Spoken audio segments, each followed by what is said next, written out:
Assalamualaikum warahmatullahi wabarakatuh. Kembali lagi dengan kami, Dilan AZ. Pada kesempatan kali ini, kami akan mereview buku yang berjudul Menyelam ke Samudra Jiwa dan Ruh, karya Agus Mustafa. Nah, sekilas tentang penulis.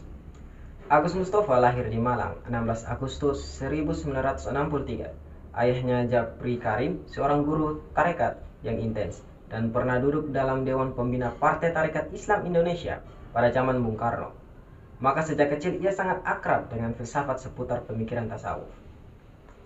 Tahun 1982, ia meninggalkan kota Malang, Jawa Timur dan menuntut ilmu di Fakultas Teknik, jurusan Teknik Nuklir, Universitas Gadjah Mada, Yogyakarta.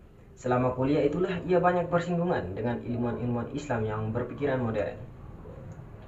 Perpaduan antara ilmu tasawuf dan sains itu telah menghasilkan tipikal pemikiran yang unik pada dirinya, yang disebutnya sebagai tasawuf modern. Kekritisannya dalam melakukan analisa semakin terasa sejak dia bergabung di Koran Jawa Pos, Surabaya pada tahun 1990 sebagai wartawan. Kemudian ia juga bergelut di media televisi lokal milik Jawa Pos, di mana ia pernah menjadi general manajernya. Kini Arek Malang Berputra 4 itu memutuskan untuk memfokuskan diri melakukan syiar-syiar ilmu Allah di masjid-masjid, di kampus, dan berbagai instansi atau perusahaan, dan berdiskusi dalam format yang khas, yaitu Islam, sains, dan pemikiran modern. Demi syiar itu juga ia bertekad untuk terus menulis buku serial diskusi tasawuf modern dari sudut pandang sains dan pemikiran modern. Salah satu buku yang diterbitkannya adalah buku ini, Menyelam ke Samudra Jiwa dan Ruh. Di dalam buku ini bercerita tentang 3 unsur manusia. Yang pertama itu ruh, kedua tubuh, dan yang ketiga adalah jiwa.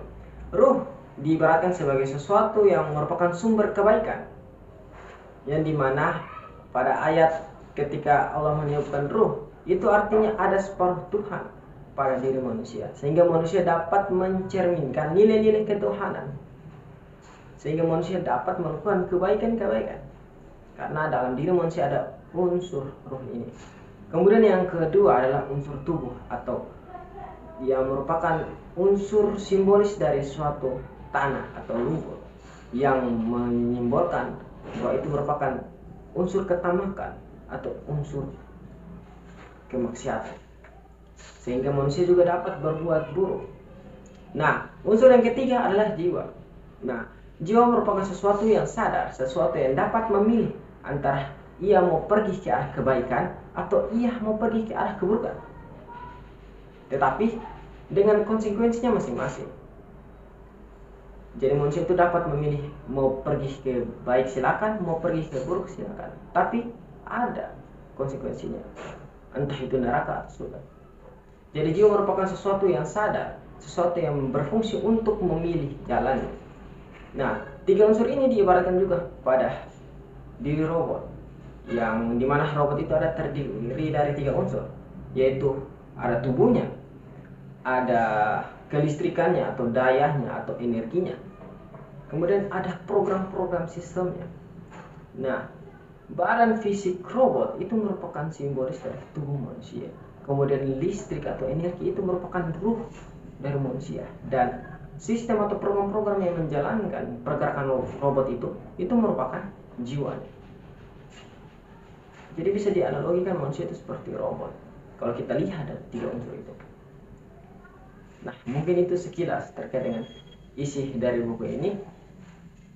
Lebih baik kalau teman-teman membacanya secara menyeluruh, karena banyak hal-hal positif yang bisa kita dapat dari buku ini. Buku ini sangat direkomendasikan untuk teman-teman membaca. Untuk itu, sekian dari kami. Kami pamit undur diri.